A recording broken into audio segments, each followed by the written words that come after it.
एनरन cosmetic लाए हैं आपके लिए 6 नए प्रकार के aroma. Chrysler, rich in fragrance and class in the name.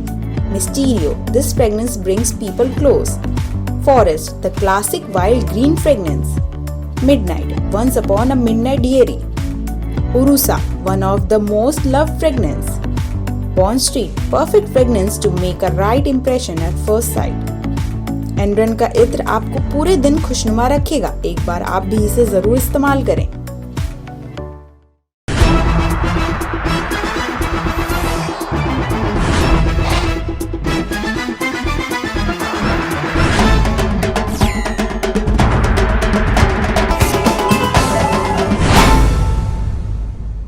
नमस्कार, मैं शामिन गार्नर और आप देख रहे हैं समय भारत 24/7।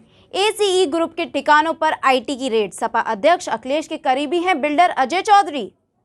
उत्तर प्रदेश के कई शहरों में इनकम टैक्स डिपार्टमेंट की छापेमारी की खबर सामने आने से कालाधन रखने वालों में एक बार फिर हड़कंप मच गया है। ताजा कार्रवाई यानी आईटी की ये रेड एसीई बिल्डर के मालिक अजय चौधरी की कई ठिकानों पर एक साथ हुई है। आपको बता दें कि समाजवादी पार्टी के अध्यक्ष अखिलेश यादव के एक और करीबी पर आयकर विभाग की टीम ने छापेमारी की है। दिल्ली और एनसीआर के बड़े बिल्डर अजय चौधरी के ठिकानों पर इनकम टैक्स का छापा पड़ने की खबर आई तो सोशल मीडिया पर भी इसकी जमकर चर्चा हो रही है।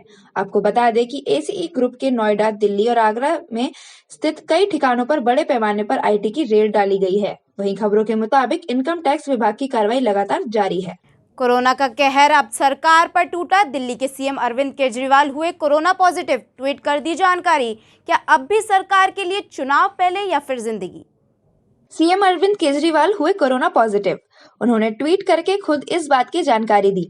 दिल्ली के मुख्यमंत्री अरविंद केजरीवाल ने कहा कि जो भी लोग पिछले दिनों मेरे संपर्क में आए हों वो आइसोलेट हो जाएं और अपना टेस्ट करवा लें। दिल्ली के सीएम अरविंद केजरीवाल ने ट्वीट किया, मैं कोविड पॉजिटिव हो गया हूं, हल्के लक्षण हैं, घर में खुद को आइसोलेट कर लिया है। जो लोग पिछले कुछ दिनों में मेरे संपर्क में आए कृपया खुद को आइसोलेट करें और अपना टेस्ट करवाएं। बता दें कि मुख्यमंत्री अरविंद केजरीवाल कल अपनी पार्टी के प्रचार के लिए उत्तराखंड गए थे। सीएम अरविंद केजरीवाल ने नव परिवर्तन सभा को संबोधित किया था। जान लें कि उत्तराखंड में इसी साल विधानसभा चुनाव होने हैं। इससे पहले रविवार को दिल्ली के सीएम अरविंद केजरीवाल ने उत्तर प्रदेश के लखनऊ में एक रैली की थी। गौरतलब है कि दिल्ली में लगातार कोरोना का ग्राफ बढ़ रहा है। दिल्ली में सोमवार को कोरोना संक्रमण दर 6.74% रहा। दिल्ली में सोमवार को 4,000 से ज्यादा कोरोना वायरस के नए मामले सामने आए हैं। हालांकि 1,509 संक्रमित इस दौरान रिकवर भी हुए हैं। इससे पहले रविवार को दिल्ली में कोरोना वायरस की संक्रमण दर 4.5% से ज्यादा हो रही है। रविवार को दिल्ली में कोरोना के 3,194 नए मामले सामने आए थे, जो करीब 7 महीने में सबसे ज्यादा कोरोना केस हैं। उत्तर प्रदेश के सीएम योगी आदित्यनाथ के नाम एक और उपलब्धि। 156 दिन में 100 से ज्यादा बार जिलों का किया दौरा। कई उपलब्धियां अपनी सरकार के नाम दर्ज करा चुके उत्तर प्रदेश के मुख्यमंत्री योगी आदित्यनाथ राज्य के भ्रमण की दौर में भी अन्य विपक्षी नेताओं से आगे आ रहे हैं।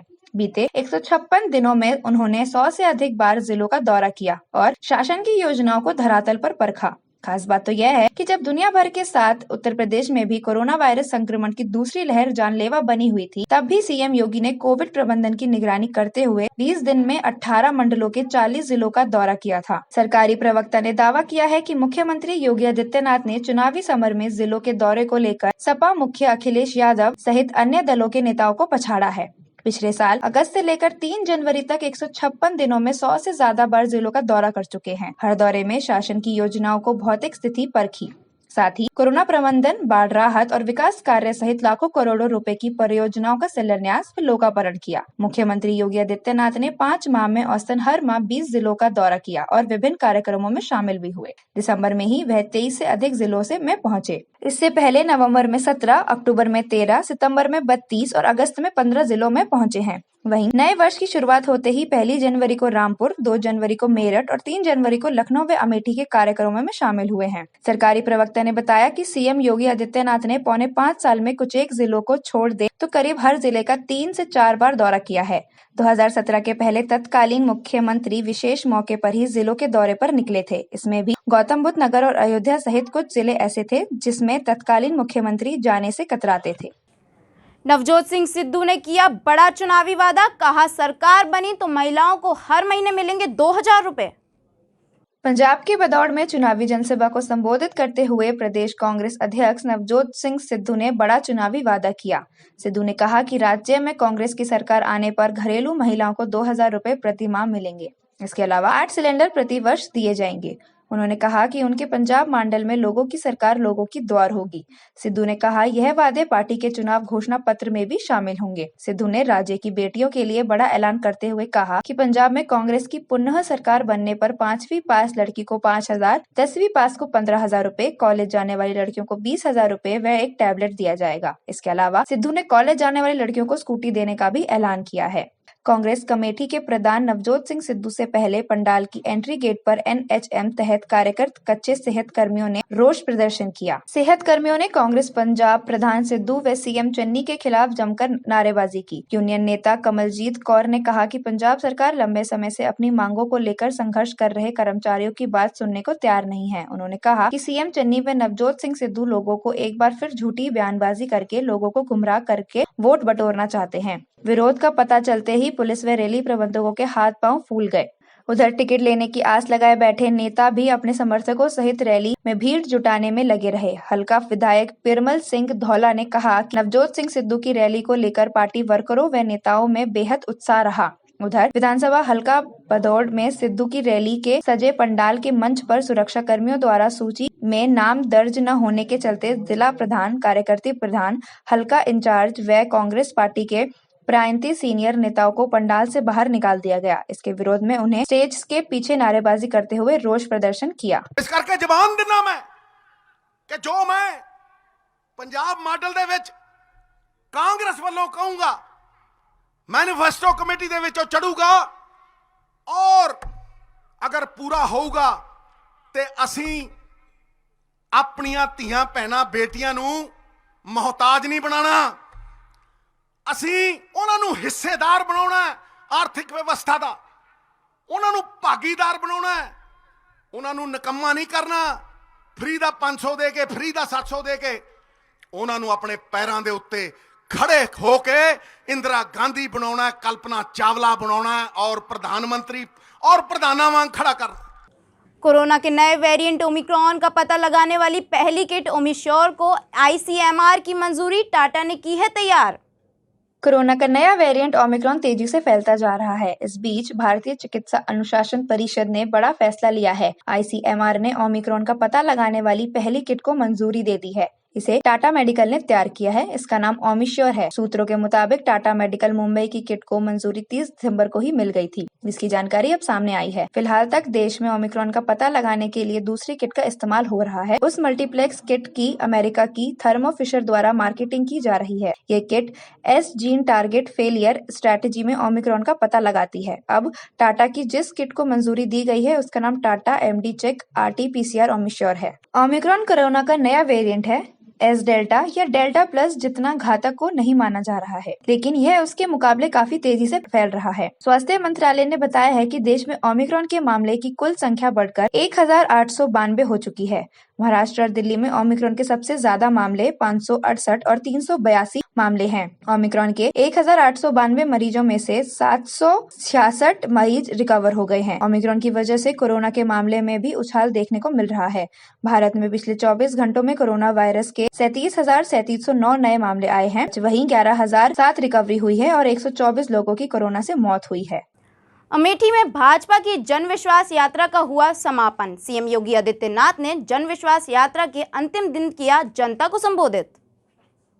वे हिंदू और हिंदुत्व के बारे में भी इस प्रकार का दुष्प्रचार करे तो ये उनकी बुद्धि का फेर है। और भाइयों बहनों, हम सबको अपनी परंपरा, अपनी संस्कृति और अपने संस्कारों पर गौरव की अनुभूति करनी चाहिए।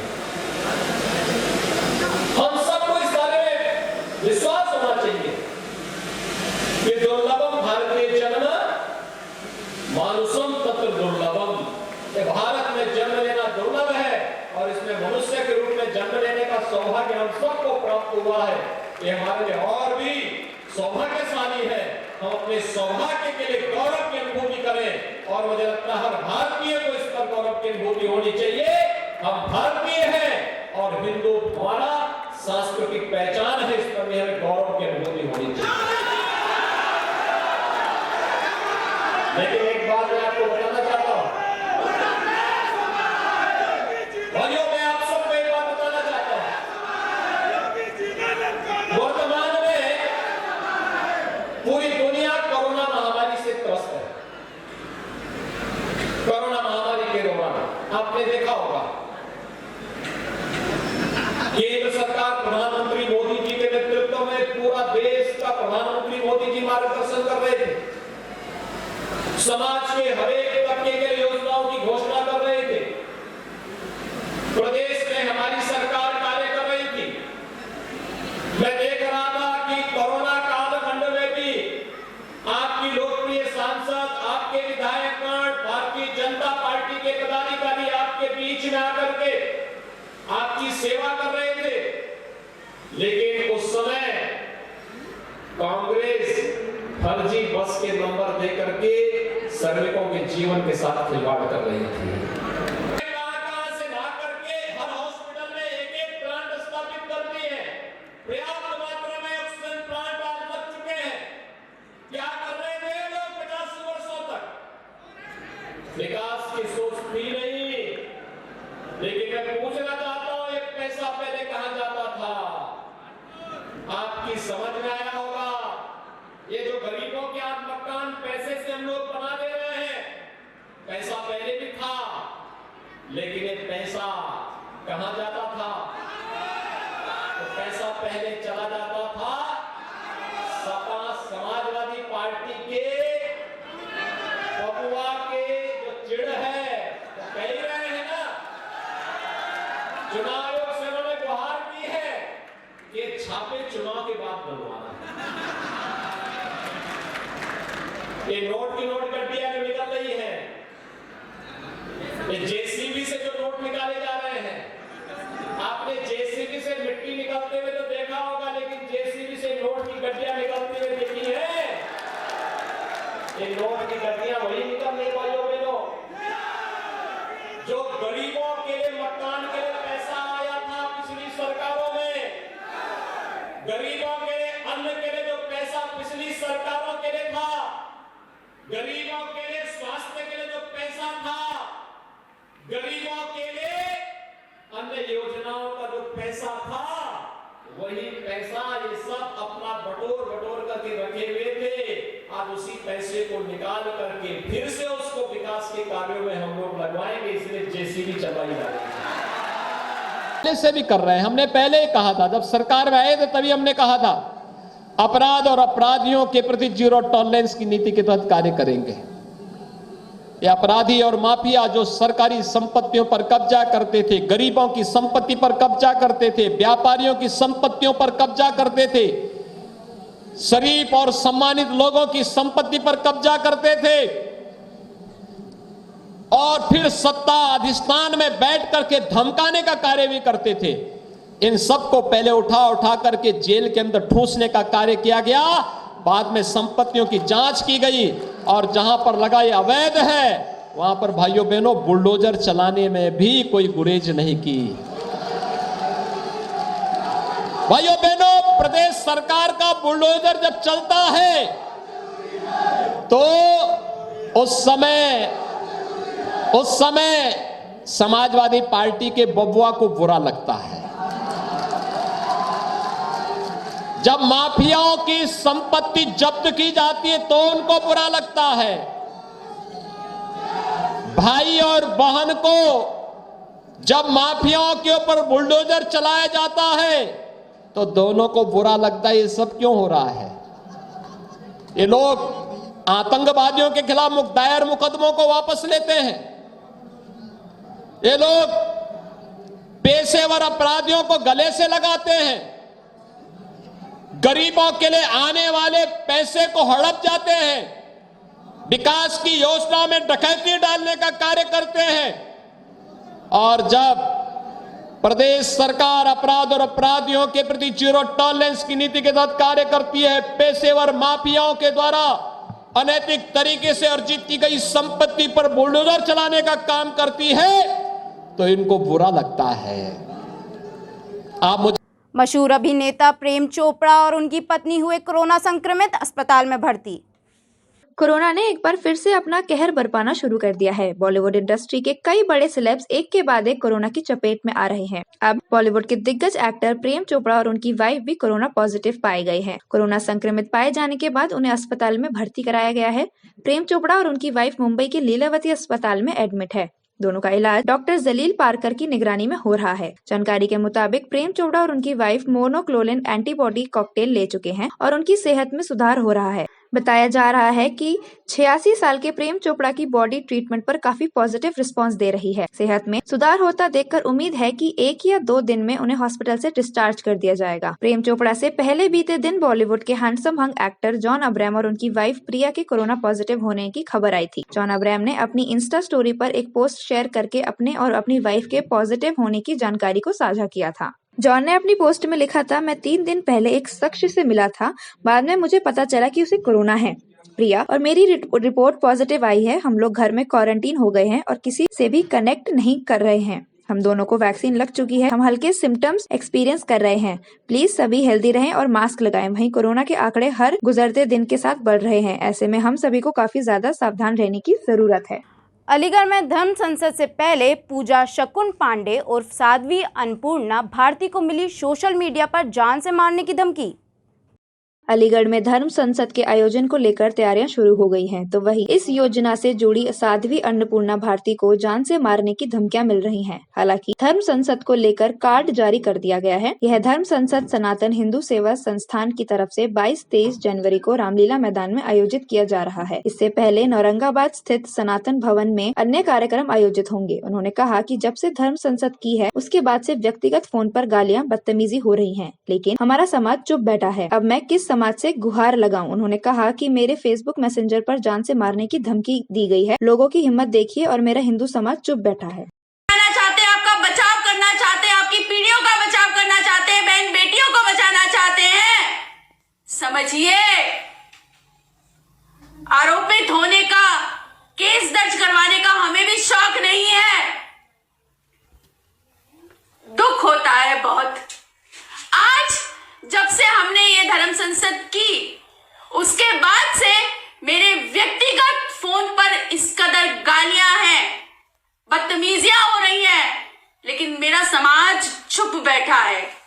किस समाज से गुहार लगाऊं मैं, किस समाज से कहूं? परंतु आपत्ति नहीं, क्योंकि मां की भूमिका में हूं। मां का काम संरक्षण देना है। आज तुम्हारी मां को कोई गाली दे रहा है, तुम चुप बैठे हो। कल ही मुझे फेसबुक मैसेंजर पर मैसेज आया, your counting has started now. Start counting. You will be headed soon. You are going to be finished soon. आप हिम्मत देखिए ना।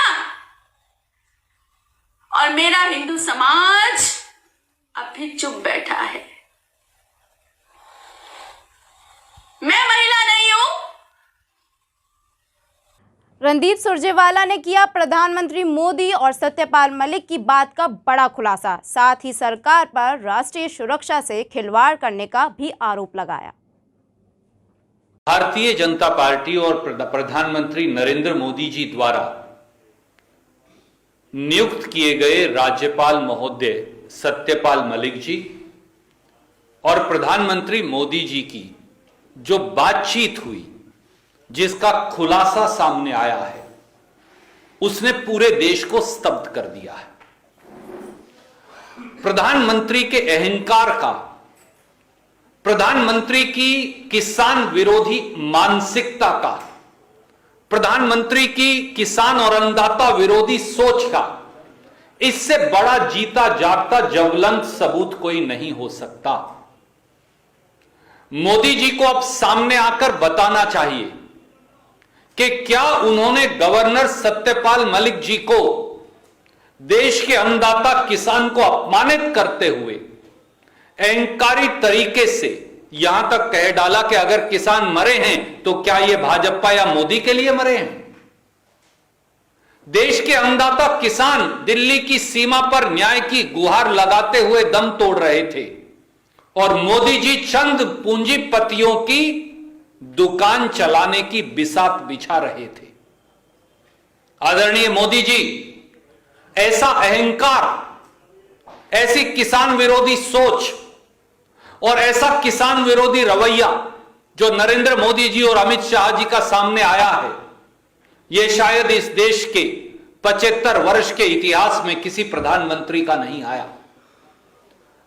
हमारी ये मांग है इस देश के 62 करोड़ अन्नदाताओं की ओर से कि प्रधानमंत्री नरेंद्र मोदी, अमित शाह दोनों सामने आकर देश के अन्नदाता किसानों से माफी मांगे बगैर शर्त और ये बताएं कि किस तारीख तक जो हमारे 700 किसान शहीद हुए उनके परिवारजनों को मुआवजा, परिवारजनों को एक एक सरकारी नौकरी, जो झूठे मुकदमे उत्तर प्रदेश से हरियाणा तक दर्ज हुए हैं उनकी वापसी, और एमएसपी की कमेटी का जो वादा किया था जिसका गठन भी नहीं हुआ, वो एमएसपी की कमेटी का गठन कब तक होकर कितने दिनों में वो रिपोर्ट सामने आएगी ताकि किसान को न्यूनतम समर्थन मूल्य का एक गारंटी शुदा आर्किटेक्चर मिल सके। मोदी सरकार देश की राष्ट्रीय सुरक्षा से खिलवाड़ कर रही है। मोदी सरकार देश की अखंडता से, संप्रभुता से खिलवाड़ कर रही है। मोदी सरकार एक ऐसे नेतृत्व से ग्रस्त है जो नेतृत्व कमजोर है। हां, मैं जिम्मेवारी से कहता हूं कि देश के प्रधानमंत्री नरेंद्र मोदी जी एक कमजोर प्रधानमंत्री हैं। हमने देखा किस प्रकार से नए साल में गलवान घाटी के अंदर चीन ने दुस्साहस कर दिया कि वहां पर चीन का झंडा फहराया जाएगा, वहां पर यह चीनी भाषा में लिखा जाएगा कि 1 इंच जमीन नहीं देंगे। क्या यह सही नहीं कि अगर गलवान घाटी पर कोई झंडा फहराया जाएगा और फहराया जाना चाहिए तो भारत माता का तिरंगा है और कोई नहीं। चीन ने दुस्साहस से डेप्सांग प्लेन्स में वाई जंक्शन तक कब्जा कर रखा है। चीन ने दुस्साहस से भारत की सरजमी पर गोगरा और हॉट स्प्रिंग्स में कब्जा कर रखा है। चीन ने दुस्साहस से अरुणाचल में हमारी सरजमी पर एक गांव बसा रखा है। और चीन ने यह दुस्साहस भी किया कि उन्होंने अरुणाचल प्रदेश के, हमारे देश के हिस्सों के नाम बदल दिए। और अब यह दुस्साहस भी कि गलवान घाटी पर, वहां पर वो चीन का झंडा फहराएंगे। देश के प्रधानमंत्री कहां गुम हैं? मोदी जी, आप मौन क्यों हैं? आप चीन का शब्द कहने से डरते क्यों हैं? चीन से घबराते क्यों हैं? चीन ने जो भारत की सरजमी पर कब्जा कर रखा है वो कब्जा कब छुड़वाएंगे और चीन को लाल आंख दिखाकर कब जवाब देंगे? चीन की आंख में आंख डालकर कब बात करेंगे? देश ये जानना चाहता है। अखिलेश यादव ने प्रेस वार्ता के दौरान योगी सरकार पर किया बड़ा हमला और योगी आदित्यनाथ को उत्तर प्रदेश के लिए बताया अनुपयोगी। फौज में थे ये, फौज के बाद फादर फौज में थे और उसके बाद असली फौज में अब आ गए, समाजवादी फौज के साथ शामिल हो गए। हमारे साथ अभी ओम प्रकाश राजभर जी ने जो कहा बिजली को लेकर के, और हमारे तमाम साथी सहयोगी,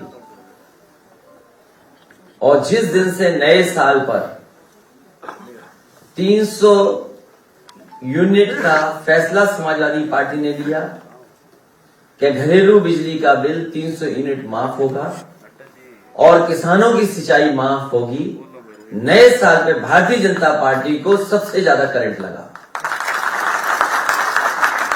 मैं उनके भाषण सुन रहा था और उनके भाषणों में ये कहा जा रहा है कि आखिरकार बिजली कहां से आएगी।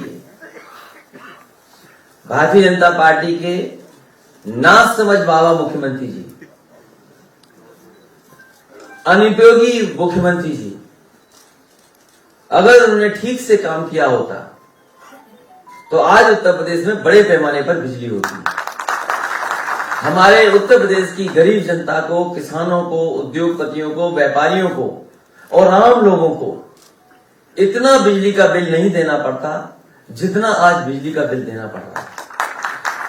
मुझे याद है जिस समय नेताजी उत्तर प्रदेश के मुख्यमंत्री थे, कुछ लोगों ने बिजली का कारखाना न लगे उसके लिए बड़े पैमाने पर आंदोलन किया। लेकिन मुझे खुशी है इस बात की कि शाहजहांपुर में रोजा का प्लांट बिजली का लग करके तैयार हो गया। वो नेताजी का समय था। इसी तरह झांसी में जो बिजली का कारखाना लगा हुआ है, अगर उस समय समाजवादी सरकार में वो फैसले न लिए हुए होते तो शायद पारिशा का पावर प्लांट भी नहीं लग पाता, जिसका उद्घाटन बाद में हुआ।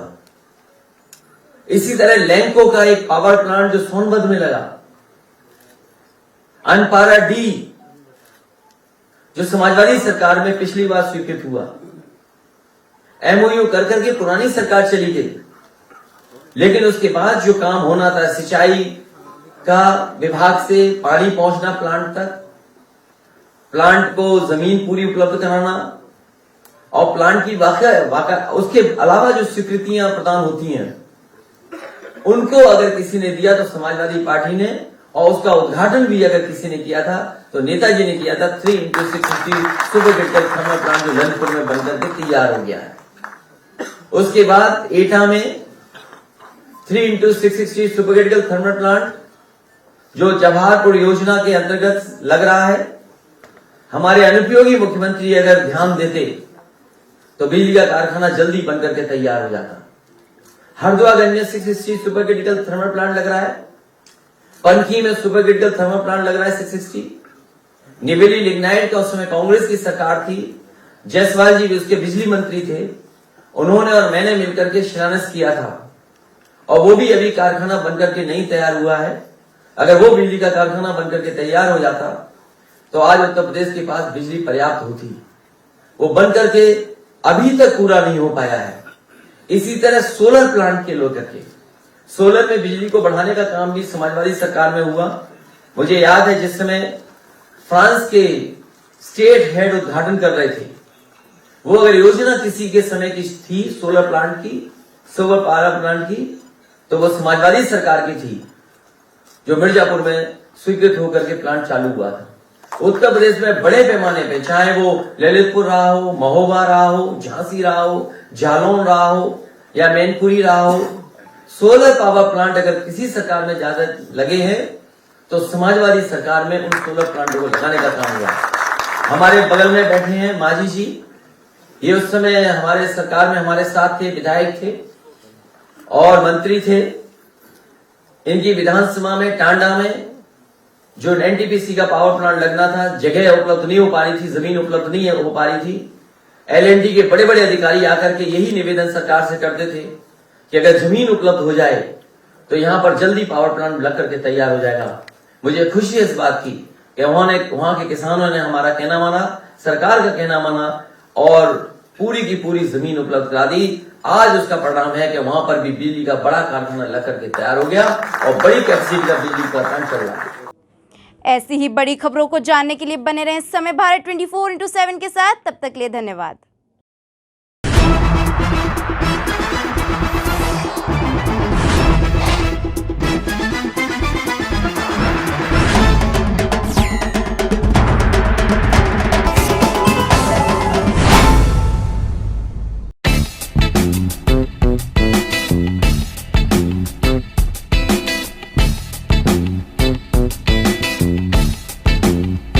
छोटा ही सही लेकिन खूबसूरत हो आपका आशियाना, तो नई टेक्निक्स और डिजाइन्स का इस्तेमाल करके आप अपने घर को बेहद ही खूबसूरत और आकर्षक बनवा सकते हैं।